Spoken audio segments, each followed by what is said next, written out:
Vamos lá, retomando a nossa estrada aí de lições, ficamos fora por 2 sábados, na realidade por um, sábado passado a gente estava junto, embora numa outra classe maior, que foi a lição geral lá no colégio, e agora a gente retoma as atividades normais aí da escola sabatina. Nós estamos numa estrada esse trimestre, que é o estudo do livro de Isaías. É um livro por demais interessante, talvez um dos livros mais fantásticos da Bíblia, no sentido da abrangência da mensagem e da peculiaridade da mensagem de Isaías, pertinente tanto ao tempo do Messias quanto à nossa época. Isaías é um profeta que ultrapassa o tempo de Israel e vem até os nossos dias, e talvez seja o profeta mais citado em todas as abordagens que a gente tem referentes à esperança da vinda de Jesus, seja a primeira ou a segunda vinda. Isaías é, de fato, o profeta que centraliza na Bíblia a mensagem de esperança cristã e a mensagem de esperança israelita. Por isso é um profeta bastante peculiar. Além do que é um dos profetas de ministério mais longo que a gente tem na história de Israel, na história do povo de Israel. Só para a gente se localizar no tempo, já que a gente não teve as lições introdutórias, não participamos juntos das lições introdutórias, só para a gente ter como referência essa estrutura, vou compartilhar com vocês um pouquinho da história para a gente se localizar no tempo. Então, a história que a gente viu ao longo da Bíblia, descrevendo aí a história do povo de Israel nas suas várias dimensões, ela começa nessa fase que a gente está observando com mais atenção, na divisão dos reinos, do norte e reino do sul. E é legal observar isso por duas perspectivas. A primeira perspectiva, se a gente reparar aqui na história dos reinos de Judá, você vai perceber que o reino de Judá percorre um bom tempo da sua história sem a manifestação profética, sem profetas em Judá. Enquanto no reino de Israel você vai tendo sucessivos e famosos profetas na história, Elias, Eliseu, Jonas, Amós e assim por diante. E a razão está na lista dos reis que você olha dos dois lados. Do lado de Israel, você tem uma sucessão de reis maus que corrompem o povo de Israel. E por isso os profetas vêm como mensagens de advertência para a conversão dos israelitas no Reino do Norte. O Reino do Norte constrói em Samaria o seu templo e se distancia de Deus a partir de uma nova formatação religiosa. E há vários reis conhecidos aqui na lista que foram reis muito maus. Do lado de cá, que é o reino de Judá, a gente tem vários reis maus e uns 3 ou 4 reis bons, somados aí com mais uns 2 que fizeram o que era reto aos olhos de Deus, embora não tudo que era reto. E a razão para esse vácuo de profetas em Judá é que Judá tinha o templo e tinha os sacerdotes. E dentro desse contexto dos sacerdotes, Judá mantinha o foco e a mensagem centrada em Deus. Por uma razão, o serviço do templo permanecia ativo e Deus se manifestava no templo. Portanto, Judá, nesse sentido, tinha um privilégio, que é o privilégio de ter a presença de Deus no templo. Razão pela qual você não vê uma necessidade primária de manifestação de profetas. Se a gente continua olhando para essa história, a gente chega no tempo da lição, o tempo que a gente está observando com mais atenção, que é o tempo a partir de Uzias e particularmente a partir da morte de Uzias. A lição que a gente olhou na semana passada falava da morte do rei Uzias e do momento em que Deus é visto por Isaías no seu santuário, ou visto por Isaías na sua casa. A visão de Isaías, que acontece aqui no fim do reinado de Uzias, abre o estudo da lição dessa semana. Então, duas coisas interessantes de contexto do que a gente vem observando desde a lição número 1. A lição 1 e 2 tratam da decadência de Israel, de Judá, no sentido mais pleno, na perda de duas referências, a identidade e a liderança. Perderam a identidade pelo abandono dos caminhos de Deus, seja por influência dos seus reis, a influência mais forte, seja pela própria postura do povo em resposta a Deus, no que diz respeito ao acesso que eles tinham à verdade presente no templo. Afinal de contas, uma coisa é você dizer que o povo é influenciado pelo seu rei, o que é uma verdade. A outra coisa é dizer que esse povo se corrompe porque é negligente em buscar a verdade. A verdade estava disponível no templo. Mesmo com reis maus, o povo de Judá não precisava se corromper. Se corrompeu porque quis fazê-lo. O rei foi só o empurrão forte de influência nessa direção.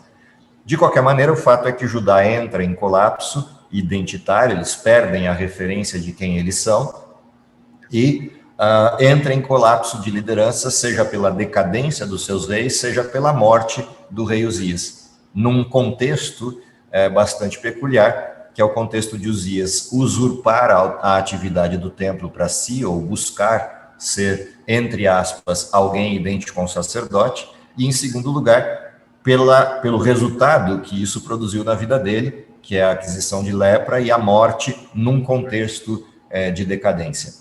Isso tudo gerou uma crise de autoridade, uma crise de liderança em Israel. Nada muito diferente, por exemplo, por comparação, à crise de liderança de Nabucodonosor, quando ele é acometido de loucura e fica aqueles 7 anos num contexto, vivendo como um animal no palácio. Ele perde sua autoridade e o respeito da nação. Essa mesma situação acontece com Uzias, que é a introdução do texto dessa semana. Uzias é substituído por Jotão, e Jotão, em paralelo, durante um tempo, reina com Acaz, e Acaz acaba assumindo definitivamente o reinado. E aí vem a questão interessante que abre a lição dessa semana. Quem foi Acaz e em que contexto ele governa? Acaz vai governar num contexto em que ascendeu ao reino assírio, e aqui tem um problemaço de fala, né? Porque a gente tem a Assíria e a Síria, um com A, outro sem A, no contexto da lição. A Síria, sem o A, se aliancia ou se alia ao governo de Israel, o reino do norte, num contexto de que dois inimigos, Israel e Síria, se juntam contra um terceiro inimigo que ascendeu ao poder e crescia em poder em toda a região da Mesopotâmia. Esse poder que ascende é o reino assírio. O assírio, liderado por Tiglat-Pileser III, começa a conquistar espaço e nações na Mesopotâmia e ao redor dela. E se torna uma ameaça bastante importante aos reinos do norte da região de Israel. Se a gente olhar na questão de mapa, a lateral do Mar Mediterrâneo, subindo a lateral do Mar Mediterrâneo, você passa por Israel e depois vai a Síria, como contexto, até chegar lá em cima, no topo do modelo, com os fenícios já na borda extrema do mar.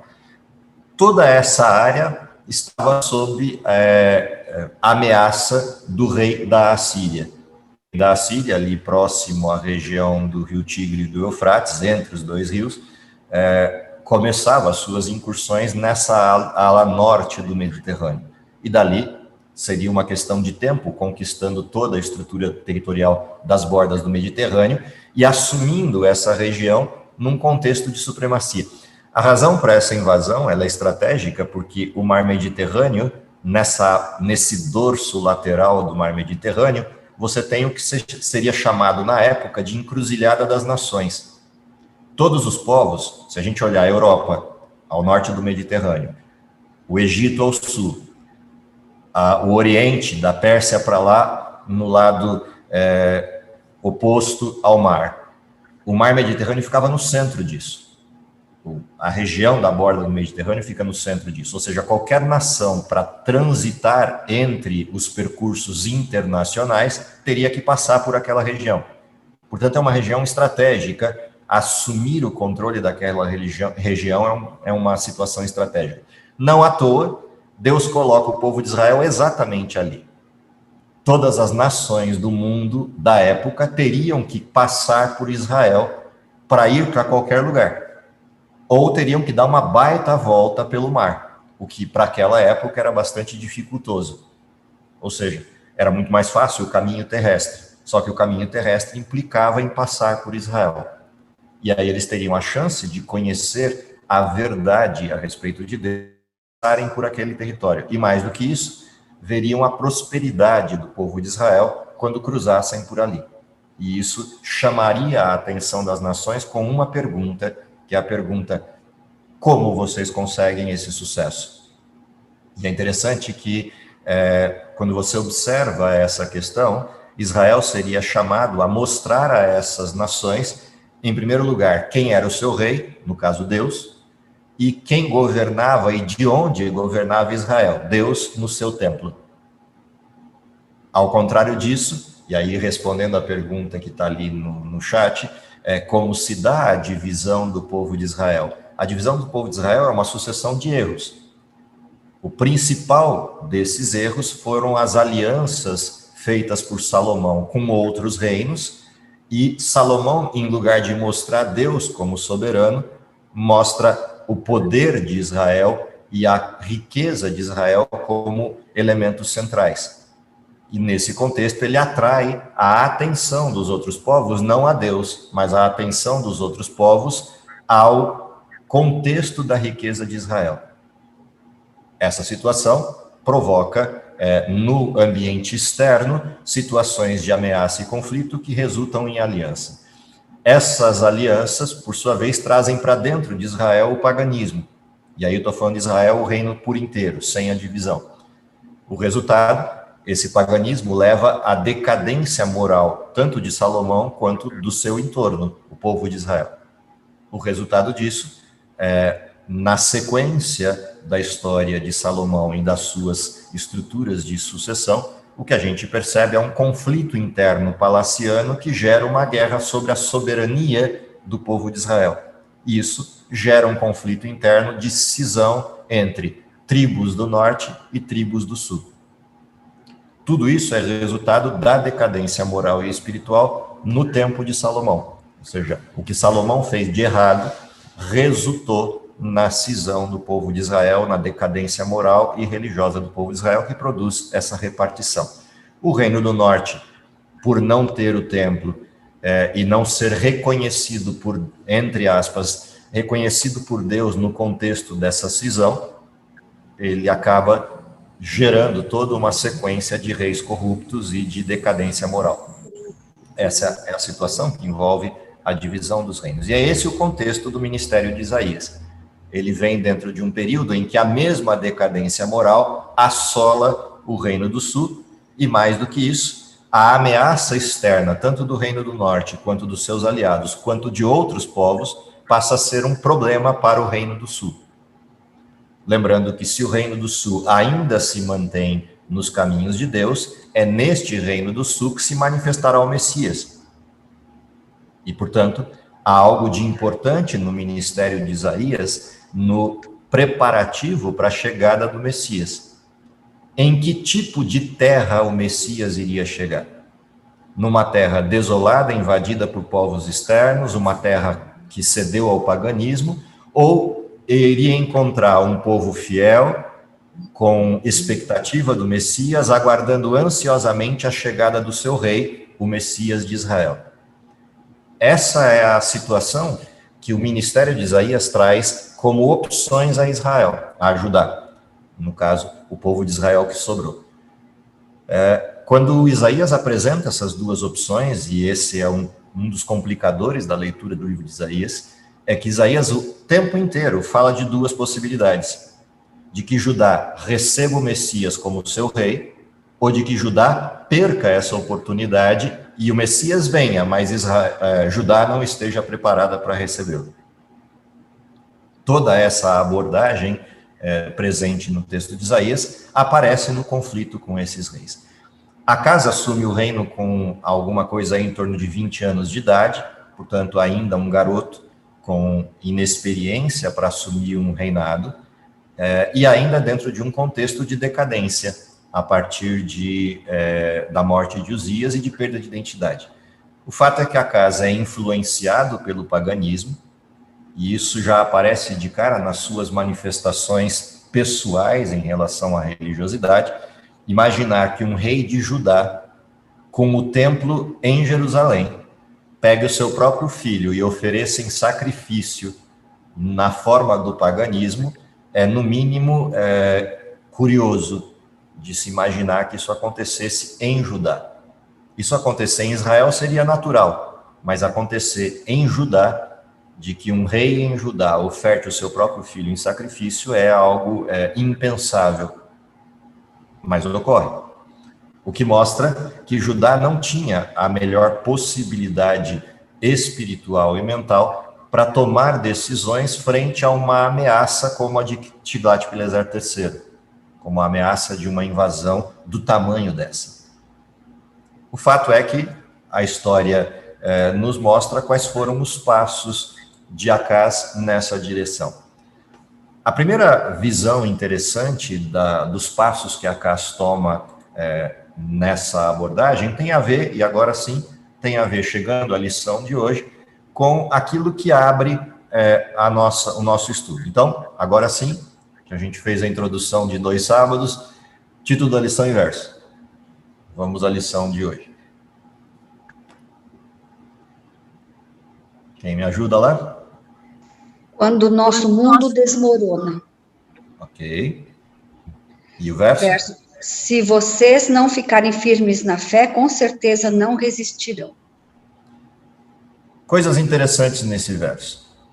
A ameaça, ela se dá em 3 direções.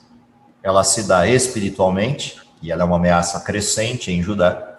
Ela se dá fisicamente em 2 povos, 2 conjuntos de povos. A aliança do Reino do Norte com Síria e a possibilidade de uma invasão da Assíria. Ou seja, existem 2 conjuntos de povos que são ameaças a Judá. E uma decadência espiritual que é a sua maior ameaça.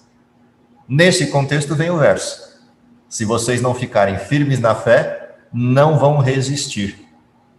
Ou seja, a grande questão da lição dessa semana, na sequência das 2 que a gente viu, tem a ver com esse título. Quando tudo ao nosso redor desaba, onde a gente busca a solução? Esse é o centro de atenção da lição dessa semana. O lugar onde Acaz deveria buscar sua sustentação estava nas histórias registradas dentro do templo. De todas as vezes que Deus interferiu em povos, nações e na terra para salvar seu povo.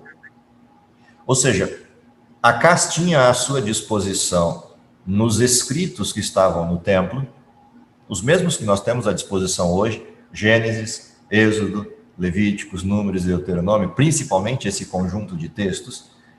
Acaz tinha disponível nesse conjunto de textos grandes manifestações de Deus na direção de salvar o seu povo. Ele tinha disponível a história do dilúvio, ele tinha disponível a história da libertação do povo de Israel do Egito, a maneira maravilhosa como Deus mandou as pragas, abriu o mar, destruiu o exército egípcio, que não era pequeno, a maneira como Deus atuou no deserto com o povo de Israel em várias circunstâncias, a forma como eles conquistaram Canaã, a queda dos muros de Jericó, ou seja, eles tinham todos os eventos disponíveis da história recente para eles, da forma como Deus atuou. E quando eu digo recente, é recente no sentido de que, se nós estamos ali entre o ano 760 e 70 antes de Cristo, a história da libertação do povo de Israel no Egito acontece em 1500 antes de Cristo. O que significa que a história para eles faz parte de um rol de eventos semelhante, por exemplo, em analogia, à nossa história em relação a Dom Pedro I, Dom Pedro II, corte portuguesa. Ou seja, a distância que o povo de Israel estava na história não é uma distância grande, é uma distância possível, tangível, conhecida.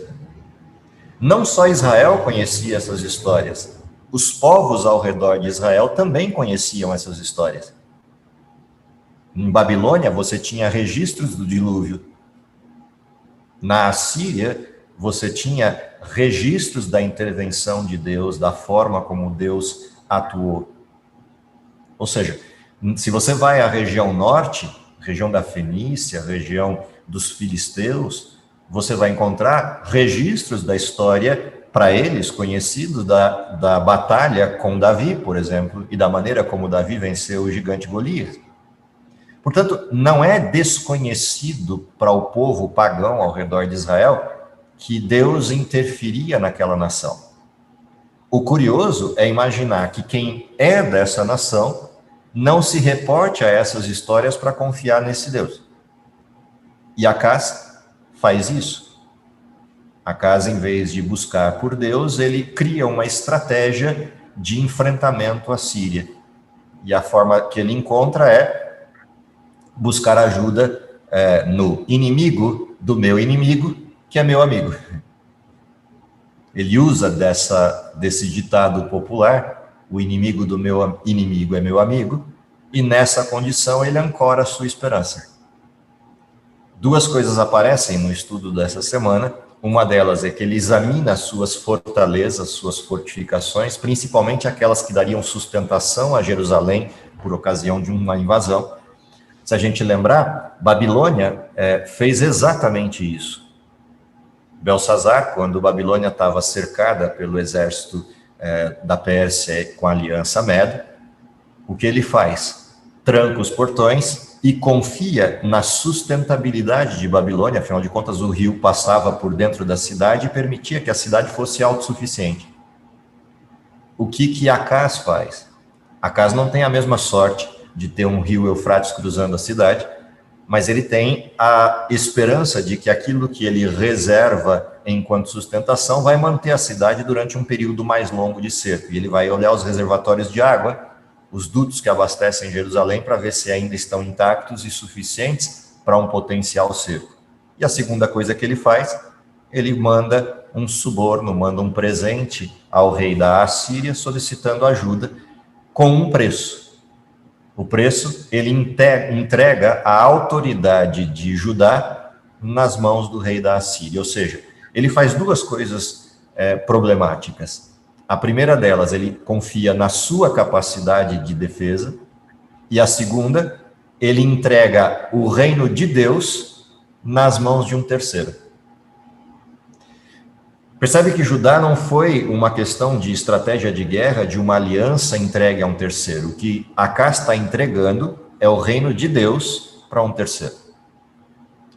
Quando o reino de Israel, quando Israel pede um rei no lugar de Deus lá atrás, e Saul é escolhido, o contexto eles pedem que Deus saia da autoridade e colocam uma autoridade humana.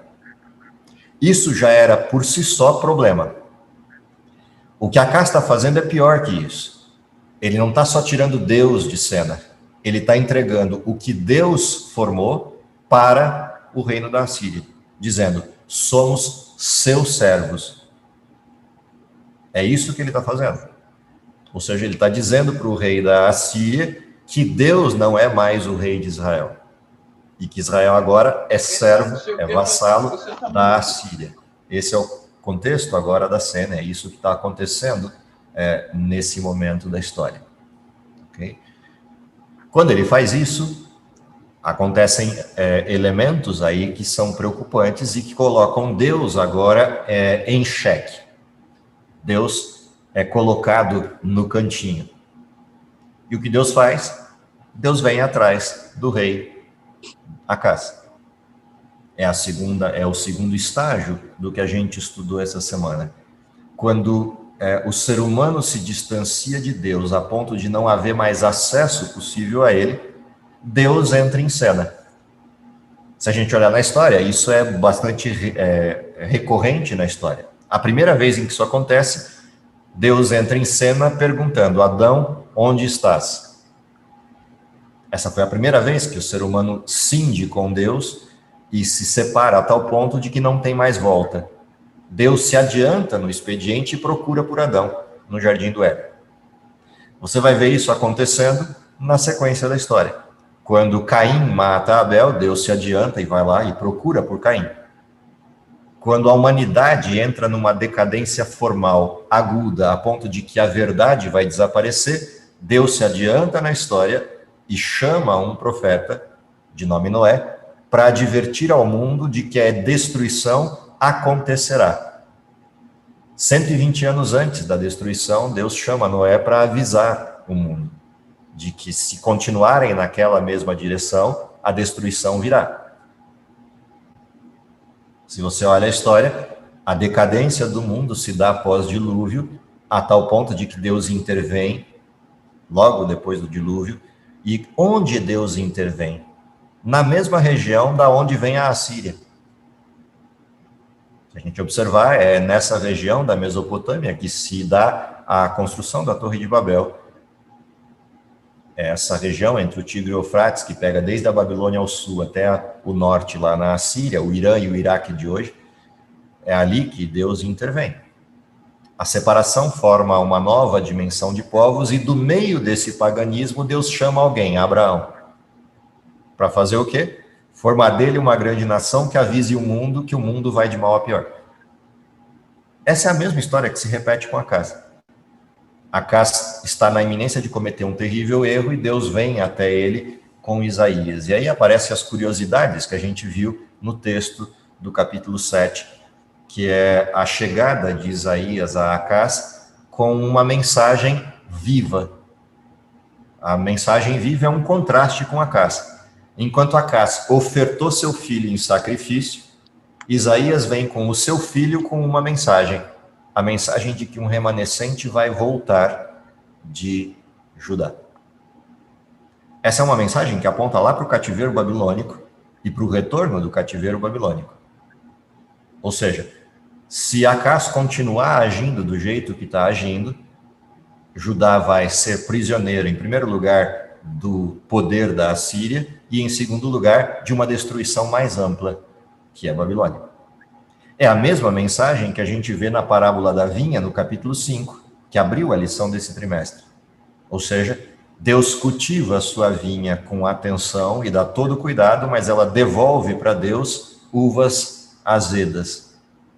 E aí o que Deus diz? Vou meter o pé na porta da vinha, vou derrubar os seus muros e permitir que sejam invadidos. A mensagem do filho de Isaías para o rei é essa. Se ele continuar nessa direção, o resultado vai ser esse. A história segue, né? O processo da história vai avançando, e o que é interessante na mensagem de Isaías é que, além da mensagem viva, vem uma proposta de Deus para Acaz. Acaz, você conhece a história, você conhece as intervenções que eu fiz ao longo da história de Israel. A pergunta é, o que te falta para acreditar? Percebe que Deus lida com Acaz como um garoto. Fala, eu entendo que você ainda é novo e talvez não tenha fé suficiente para acreditar. E Deus desce um nível. Caso você não tenha fé suficiente para acreditar, o que você precisa para acreditar? E coloca à disposição de Acaz poder pedir qualquer tipo de sinal, qualquer tipo de manifestação. Há várias vezes que a gente vê situações semelhantes a essa na Bíblia, mas essa é peculiar, porque Deus chega diante de alguém que está vacilando na fé e dá a chance de ele escolher um sinal. Ou seja, você precisa do quê? Que caia fogo do céu, que exploda uma bomba aqui em Jerusalém, que apareçam soldados para você lutar, que os anjos se manifestem ao redor da cidade, como no caso daquela visão dos profetas no Reino do Norte, quando Eliseu ora e Deus permite que o servo dele veja os exércitos do céu ao redor da cidade, protegendo. O que você quer como sinal? Que manifestação seria útil para você?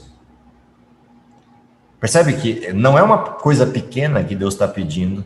Imagina Deus chegar para a gente hoje, em algum momento de dificuldade, e ele chegasse e falasse, você está com dificuldade em acreditar? Que sinal visível você quer para acreditar? Peça, o que você pedir eu vou fazer. Percebe que Deus não coloca restrição. Ele poderia pedir um sinal fantástico. O curioso é que Acaz entendeu isso. Ou seja, Acaz entendeu que ele podia pedir qualquer coisa, o que torna o seu pecado mais preocupante. Ele, entendendo que ele poderia pedir qualquer coisa, ele sabe que o resultado desse pedido vai ser atendido e que, se for atendido, todo mundo vai acreditar. Não só ele. O problema é que, se isso acontecer, a autoridade de Acaz se transfere para Deus.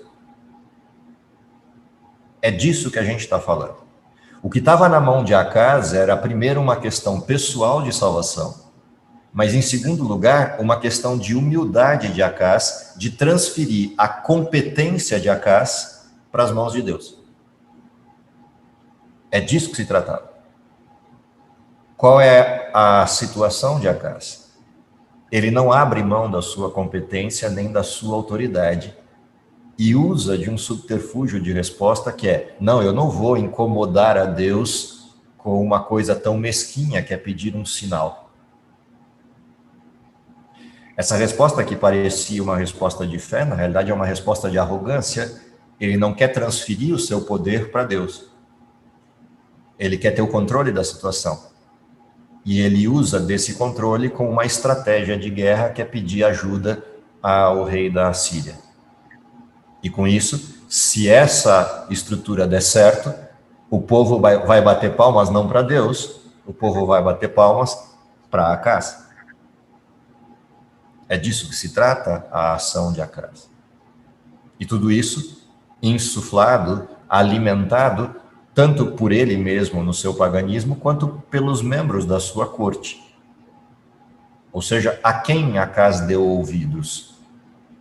A Deus e ao profeta de Deus, ou a si mesmo e aos que lhe cercavam, com estratégias de guerra? A próxima situação, em resultado disso, é que Isaías aparece com uma mensagem bastante enfática do que vai acontecer com Judá.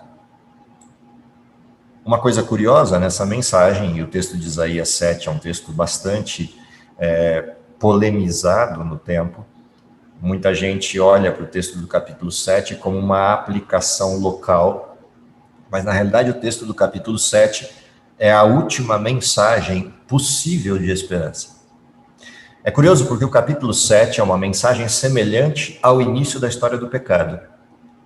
Se a gente olhar Gênesis capítulo 3, quando a história da transferência de culpa vai acontecendo, primeiro Adão culpando Deus, depois Eva culpando a serpente, e Deus, por fim, descrevendo a consequência do pecado para a humanidade, a primeira coisa da qual Deus trata, antes de descrever as consequências do pecado para o ser humano, é no verso 15, uma promessa: o Messias virá, o descendente da mulher.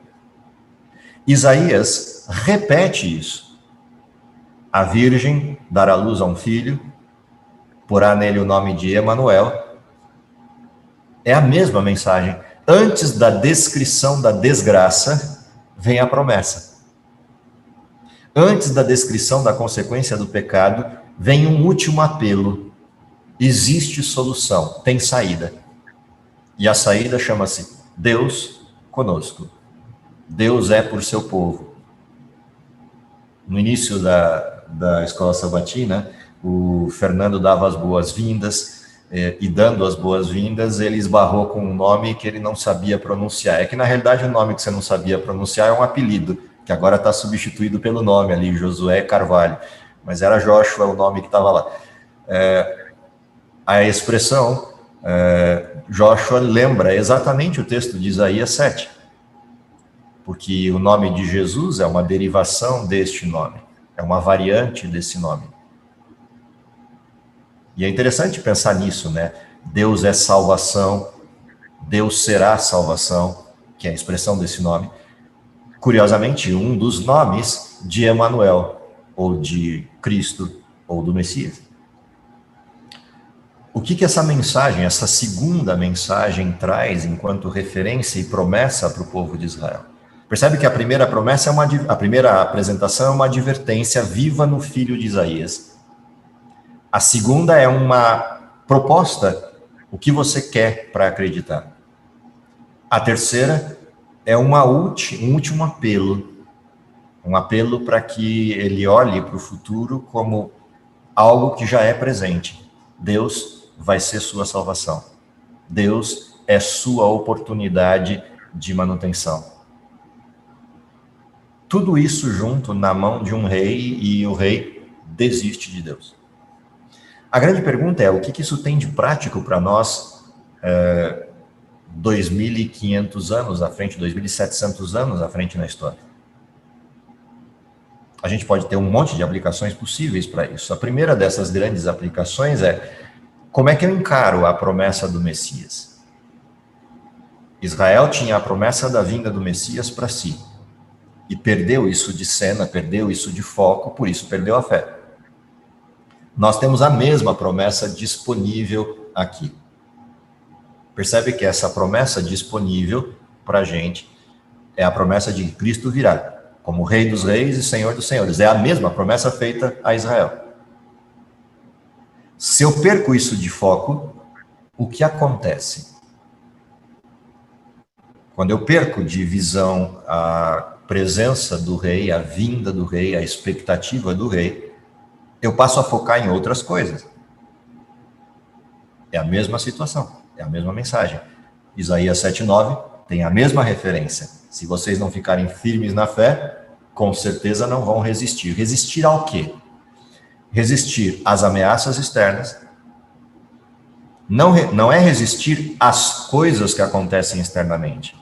É resistir à ameaça, à ansiedade gerada por essas ameaças. A segunda coisa que a gente não resiste é a autossuficiência, a busca de soluções por nós mesmos. A terceira coisa que a gente não resiste são as tentações do paganismo. E tudo que vem no pacote. Ou seja, a advertência feita aqui no texto de Isaías é a mesma advertência feita para o nosso tempo.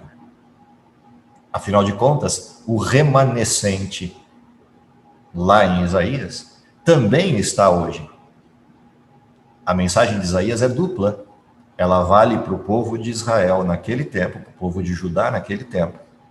Ela vale para o contexto do povo de Judá naquele tempo, o remanescente presente em Babilônia, mas ela também vale para 2021, o remanescente presente no tempo do fim, com os mesmos riscos, os mesmos problemas disponíveis.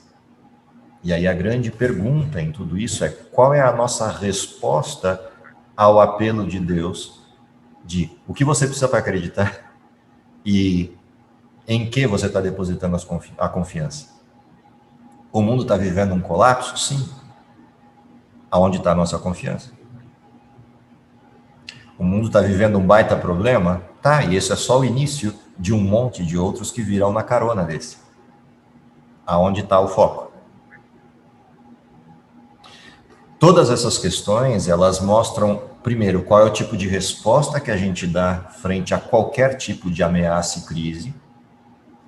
Se a gente dá uma resposta de fé, uma resposta de esperança e uma resposta de serenidade, ou a gente dá uma resposta de desespero, como o vento que moveu o bosque e as árvores do bosque no tempo de Acás.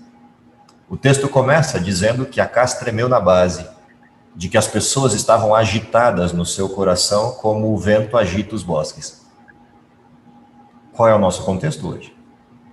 Nós estamos vivendo a ansiedade e a agitação, ou a gente está olhando as coisas com a serenidade e a solidez de quem sabe que Deus dirige todas as coisas? A forma mais interessante da Bíblia para descrever a lição dessa semana está num texto, e eu queria terminar a lição de hoje com esse texto. Se você abrir a sua Bíblia, no livro de Salmos, tem um texto no livro de Salmos que é o resumo da lição, para quem lembrou dele durante a semana.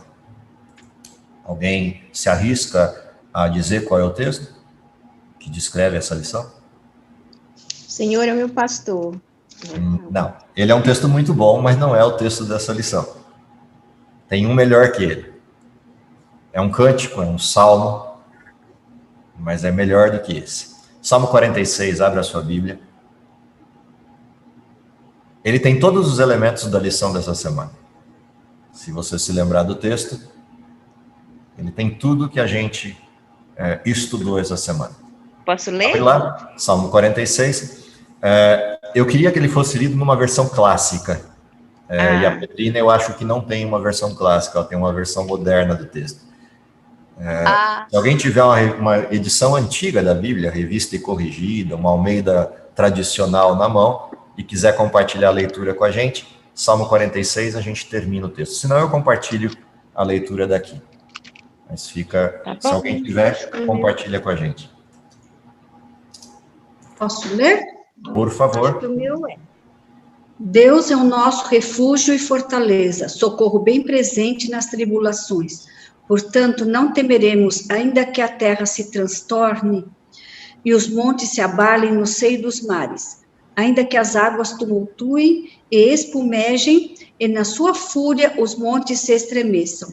Há um rio cujas correntes alegram a cidade de Deus, o santuário das moradas do Altíssimo.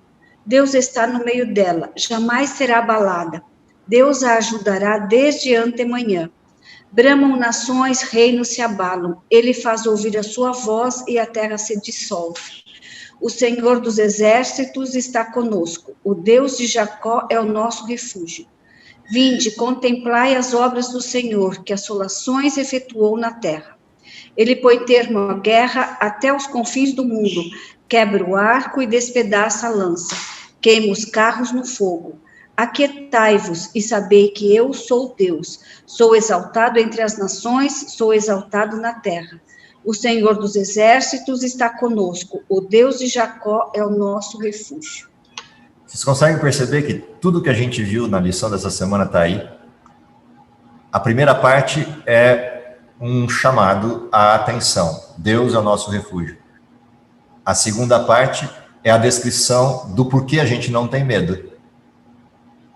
Ele é estável, ele é perene, ele é sempre presente, ainda que tudo o mais ao nosso redor entre em colapso. Se tudo desmorona, Deus continua sendo o nosso refúgio, fortaleza na tribulação. Aí vem uma coisa interessante, Acaz vai examinar as águas, e o texto diz que existem águas que procedem do trono de Deus, do santuário de Deus, e alimentam a cidade. E que nunca vão faltar. Se você continua a leitura, mesmo que as nações te ameacem, essa água persiste, porque ela corre e alegra a cidade de Deus. O texto persiste com essa mesma intenção, dizendo: o Senhor dos exércitos está conosco. Emanuel, Deus conosco. Deus de Jacó é o nosso refúgio. E aí vem: contemplem as obras desse Deus. A história presente no templo mostrava as obras de Deus desde a criação até os dias de Acaz. Se você olhar para as obras de Deus e as desolações que ele fez na terra, você vai descobrir que Deus faz cessar as guerras, ele põe termo a todos os conflitos, quebra o arco, corta a lança e expõe os seus inimigos e queima os carros no fogo. E aí vem a frase que fecha o bloco, que é o pedido de Deus a Acaz: calma. Para e observa, aquietai-vos e sabei que eu sou Deus. Serei exaltado entre as nações, serei exaltado sobre a terra. E aí repete o nome de Jesus. O Senhor dos exércitos está conosco. Emanuel, Deus conosco. O Deus de Jacó é o nosso refúgio. Que essa seja a nossa experiência, a nossa visão de cristianismo no remanescente moderno, que o texto de Isaías, capítulo 7, seja para nós também uma advertência, e não só para Acaz, de quantos elementos disponíveis no paganismo moderno, nas suas múltiplas formas, e na autossuficiência moderna, nas suas múltiplas formas, de alguma maneira nos desviam do foco correto e da esperança no lugar certo. Que essa expectativa do Emanuel, no nosso caso, a vinda de Cristo, seja aquilo que mantém a nossa atenção no foco certo, nossa serenidade e nossa certeza de que, não importando quanto tempo isso ainda demore, a gente continue acreditando que Deus é o refúgio, Deus é a fortaleza e o socorro, sempre e bem presente na tribulação. Que Deus abençoe vocês. nesse restante de sábado e nessa semana, e que essa lição que a gente vai estudar ao longo desse trimestre seja de fato uma mudança ou uma renovação nos nossos elementos de sustentação e no nosso foco enquanto vida. Que tudo isso nos ancore e nos ampare nessa, que é uma de muitas tribulações que ainda virão até que Cristo se manifeste na terra. Vamos orar? Querido Pai que está nos céus, te agradecemos pelo dom da vida, pela oportunidade de sermos chamados teus filhos, mas principalmente te agradecemos porque apesar das dificuldades e das oscilações que a vida humana traz, o Senhor sempre vai atrás do seu povo com uma mensagem de esperança, de conforto, de alento e de advertência. Dá, Senhor, que possamos ter ouvidos atentos à tua mensagem, aceitar as tuas propostas e os teus caminhos, é o que lhe pedimos por Jesus. Amém.